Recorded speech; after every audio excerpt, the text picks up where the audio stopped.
ഒരു പൈനാപ്പിൾ പച്ചടിയാണ് ഉണ്ടാക്കുന്നത്. അതിന് ഞാനൊരു ചെറിയ പൈനാപ്പിളിൻ്റെ പകുതി കട്ട് ചെയ്തെടുത്തിട്ടുണ്ട്. എന്നിട്ട് അത് ചെറുതായിട്ട് അരിഞ്ഞെടുത്തിരിക്കുകയാണ്. നമുക്കിതിന് ഉണ്ടാക്കാം. നമുക്ക് ചൂടായ ചട്ടിയിലേക്ക് കുറച്ച് എണ്ണ ഒഴിച്ചു കൊടുക്കാം.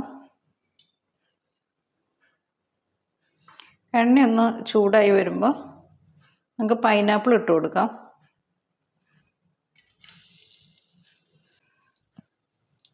ഇനി ഇതൊന്ന് വഴറ്റിയെടുക്കാം. ഇപ്പോൾ പൈനാപ്പിൾ ഒന്ന് വഴന്നിട്ടുണ്ട്, വെള്ളമൊക്കെ ഇറങ്ങിയിട്ടുണ്ട് ഇതിനകത്തുനിന്ന്. നമുക്ക് ഇതിനകത്തേക്ക് ഇനി ഉപ്പിട്ട് കൊടുക്കാം. ഇളക്കി കൊടുക്കാം.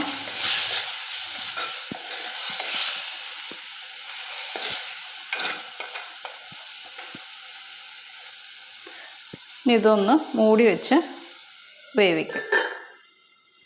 നമുക്ക് പച്ചടിക്ക് അരയ്ക്കാൻ വേണ്ടിയിട്ട് ഞാൻ ഒരു ചെറിയ മുറി തേങ്ങ ചിരകി എടുത്തിട്ടുണ്ട്. പിന്നെ ഒരു 1/4 സ്പൂൺ കടുക് എടുത്തിട്ടുണ്ട്. പിന്നെ ഒരു പച്ചമുളക് എടുത്തിട്ടുണ്ട്. ഇത് നല്ല വെണ്ണ പോലെ അരച്ചെടുക്കണം നമുക്ക്. ഇപ്പോൾ കടുകും തേങ്ങയും പച്ചമുളകും നല്ലോണം അരച്ചുകൊണ്ട് വന്നിട്ടുണ്ട്. നല്ല വെണ്ണ പോലെ അരച്ചിട്ടുണ്ട്. ഇനി നമുക്കിത് കറിയിലേക്ക് ചേർക്കാം.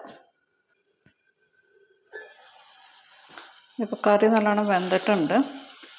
നിങ്ങൾക്ക് പൈനാപ്പിൾ നല്ല പഴുത്ത പൈനാപ്പിളാണ് പച്ചടിക്ക് എടുക്കുക. ഇനി പുളിയുള്ള പൈനാപ്പിളാണെങ്കിൽ ഈ ടൈമിൽ കുറച്ച് പഞ്ചസാര ചേർത്ത് കൊടുക്കുക. അല്ലെങ്കിൽ അരപ്പ് ചേർത്ത് കഴിഞ്ഞിട്ട് പഞ്ചസാര ചേർക്കുക. തൈര് ചേർത്ത് കഴിഞ്ഞിട്ട് പഞ്ചസാര ചേർക്കാതിരിക്കുന്നത് നല്ലത്. അപ്പോൾ നമുക്ക് അതിൻ്റെ ടേസ്റ്റ് വ്യത്യാസം അറിയാൻ പറ്റും. ഇനി നമുക്ക് അരപ്പ് ചേർത്ത് കൊടുക്കാം. ഇളക്കി കൊടുക്കാം.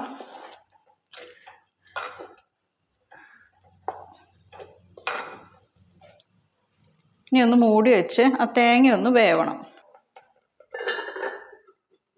നമുക്കിതൊന്ന് തുറന്ന് നോക്കാം. അരപ്പൊക്കെ വന്നിട്ടുണ്ട്. 1-2 സെക്കൻഡ് വെച്ചാൽ മതി. ചട്ടിക്ക് ചൂടുള്ള കാരണം പെട്ടെന്ന് ഇത് ആയി കിട്ടും. ഇനി നമുക്ക് ഇതിനകത്തേക്ക് വേണ്ടത് തൈരാണ്. നമ്മുടെ ആവശ്യത്തിന് പുളിക്ക് വേണ്ടിയിട്ടുള്ള തൈര് ചേർക്കാം.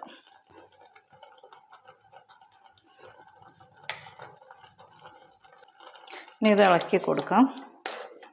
ഇനി ഇത് തിളയ്ക്കണ്ട, കാരണം ചട്ടിക്ക് ചൂടുള്ള കാരണം ഇത് അങ്ങനെ ഇരുന്ന് ചൂടായിക്കോളും.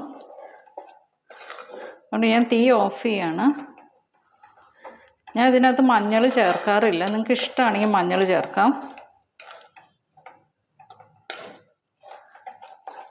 ഇത് നന്നായി ഒന്ന് ഇളക്കി ചൂടാക്കി എടുക്കുക.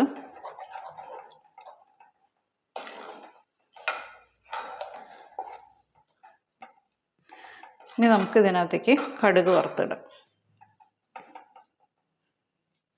നമുക്ക് ചൂടായ പാനിലേക്ക് എണ്ണ ഒഴിച്ചു കൊടുക്കാം. എണ്ണ നല്ലോണം ചൂടായിട്ടുണ്ട്. കടുക് ഇട്ട് കൊടുക്കാം. ഇപ്പോൾ കടുക് നല്ലോണം പൊട്ടി വന്നിട്ടുണ്ട്. നമുക്ക് കറിവേപ്പില ഇട്ട് കൊടുക്കാം. ഇനി നമുക്കിത് കറിയിലേക്ക് ഒഴിക്കാം. ഇപ്പോൾ നമ്മുടെ പൈനാപ്പിൾ പച്ചടി റെഡി ആയിട്ടുണ്ട്. അപ്പോൾ നമ്മുടെ സദ്യക്കൊക്കെ വിളമ്പുന്ന പൈനാപ്പിൾ പച്ചടി റെഡി ആയിട്ടുണ്ട്. നല്ല രുചിയുള്ള പച്ചടിയാണ്. എല്ലാവരും ഒന്ന് ഉണ്ടാക്കി നോക്കുക.